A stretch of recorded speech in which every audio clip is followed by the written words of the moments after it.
How's it going, everybody? Texas Man here, back with another video. This video is sponsored by Gorilla Mind Orange Cream Flavor. No, I'm joking, Maybe one day. Hope you're having a great day. If you guys would, please, of course, give this video a thumbs up. If you guys do enjoy it, subscribe, of course, if you guys have not already. Also, do me the biggest favor of all. Make sure you guys hit the bell notification button. Select all for all notifications so you guys don't miss out on future content here on the channel. And as always, if you guys have any movies, shows, or games you guys want me to cover here on the channel, please let me know in the comments section down below.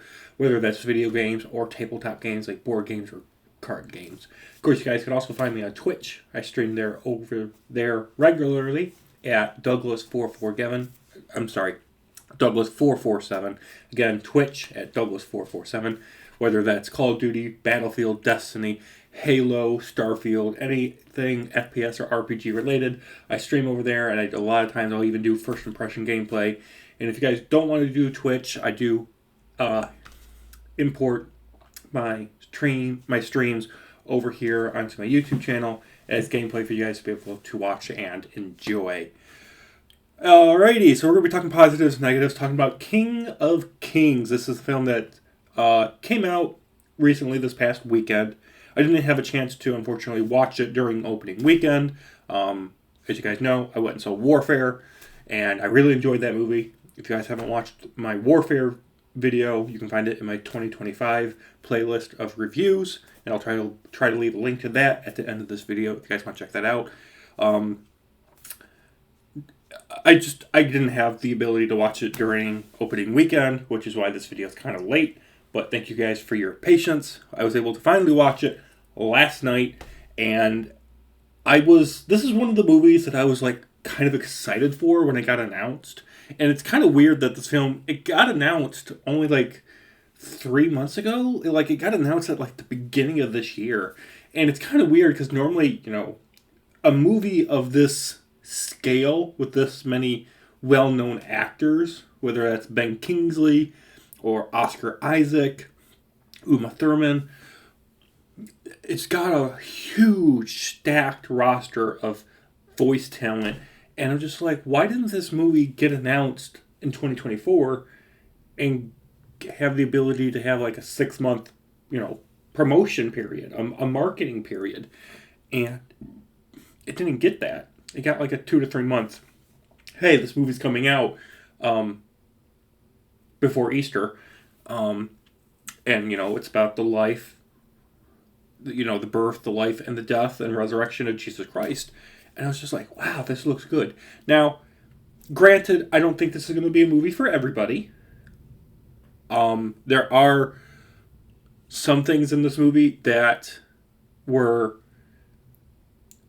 creative choices, to say the least. If you're expecting this movie to be 100% accurate to the Bible, whether that's King James or the ESV, then you're going to be disappointed. Now, it stays close to the source material of the Bible, but there are certain liberties taken, given the fact that this is a movie based on a book that Charles Dickens wrote for one of his kids. So this is a movie based on a book, and if you don't like movies based on books, whether that's Hunger Games, Divergent, The Wild Robot, whatever, you're not going to like this movie just because of that fact. But I would hope that you could get past that sort of skepticism and watch it and enjoy it just because of it being a good Easter film. This film is about 2 hours long. It doesn't feel like a 2-hour movie. It feels longer, which is kind of weird because there's just so much that happens. Like, this movie is a roller coaster of events.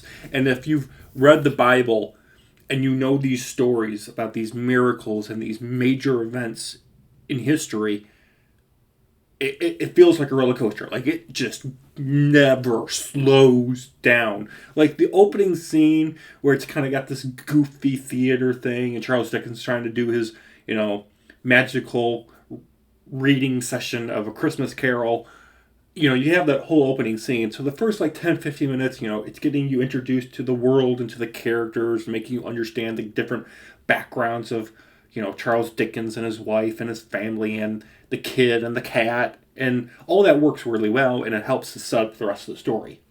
But once you start getting into the Jesus stuff, it's a never-ending roller coaster, and you better buckle up because it's a fast track. This is basically a greatest hits movie. So, it's a film that doesn't go really deep. There's certain moments where it's like, okay, the movie kind of like stops and it kind of does like a rewind thing. It's like, okay, this is why, hundreds of years ago, there was this prophecy or there was this major event, whereas like, events in Genesis, Adam and Eve in the garden, or dealing with the Exodus from Egypt in the book of Exodus. It's amazing how that book is called Exodus with that major plot. Shocking. Oh, anyway, so it ties into things that happened hundreds of years ago before Jesus was, born. So you get to see like Old Testament prophecy being fulfilled by Jesus' presence. And I like how it did all that connecting work. So I did like that. But like I said, it is a greatest hits. Like, you've got the Garden of Gethsemane. You've got the Passover. You've got, you've just got so many things. And it's like, it never gives you time to breathe. So if you're wanting to get deep into the events and into the miracles, definitely read the Bible. I would definitely encourage you to do so. So it's more of a live action play, and it doesn't really go too deep. Now there are certain moments where things do get emotional, especially the ending. Okay, I'm almost 31 years old. The ending with the crucifixion, how they handled it with the animation, the art, the sound design, the scale, the scope, and me being somebody who knows a lot about that event, was a very emotional moment for me. Okay? And even the build up with, the portrayal by Judas, I cried. I'm going to admit it. I'm a 30-year-old man, in this movie, at the end, got a couple tears out of me. Okay? Yeah. That being said, it's weird how this film's marketed PG. Now, you might be thinking, well, if people are getting whipped, people being crucified, this film should be at least PG-13 minimum. It is PG, but how the camera angle works and how they cut certain scenes and how it's edited, it is PG. So there is no blood and gore. It's left to your imagination. So this is kid-friendly in that sense. But if you've watched anything like The Passion by Mel Gibson, you know that there's more to the story. There's more behind the scenes violence and horror that takes place towards the end of the movie. And that's why, The Passion is rated, I think it's R. If it's not, it should be. Just because of the source material. But this is a PG movie, so it is safe for kids. It is very safe for kids. And what's astonishing is that there's no... there's some... you get the whipping scene and whatnot. And the crown of thorns is there as well. But it's not violent and grotesque as The Passion makes it out to be. So it is kid friendly, which allows this film to be watched by kids and adults, which I'm happy about. And when I was watching the movie, my theater was packed. It was packed. There wasn't a single open seat. And what kind of made me happy when I walked into the theater with my family and we were watching the film, I was just like, there are so many, not just young adults and adults, and I don't mean that in any disrespect, but there's also kids. You got kids that are like 6, 7, 8, 9 years old, and they're watching this film with their family, and I'm just like, it's really cool to see a rejuvenation, a revitalization of faith-based movies that are being put out into theaters and that people are wanting to watch. This movie has made a shit ton of money, okay? It's just great. This movie has made so much money. It surpassed The Prince of Egypt by DreamWorks, I believe. This movie has made so much money. It's making Minecraft and the recent Disney Snow White movie shit their pants.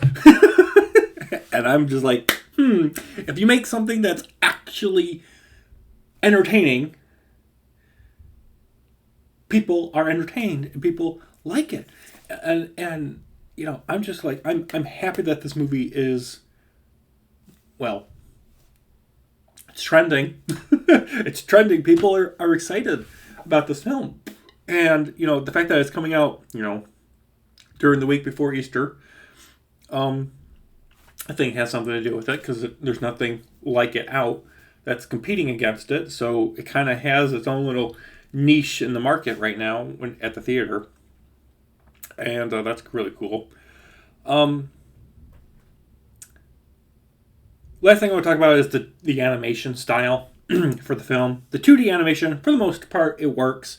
For some reason, some of the animation models, especially for like some of the disciples, doesn't look good. I don't like some of the disciples. They look really like Roblox. They don't look good. Sometimes, it looks really well for like, Charles Dickens and his wife and for his children and whatnot. But, other times when you're dealing with Jesus and his disciples and everything, sometimes the 2D animation just looks ugly. So it's just a little thing I noticed. Sometimes it just doesn't look like they had time to finish certain characters. So overall, it's a great film.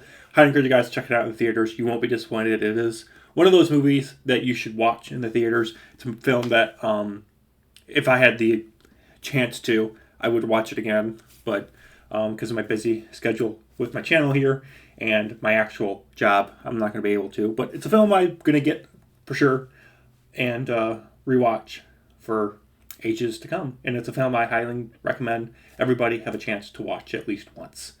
So thank you guys so much for watching. Have a great day. I'm going to give it a 9 out of 10. And I'll see you guys all in the next video. Bye, guys.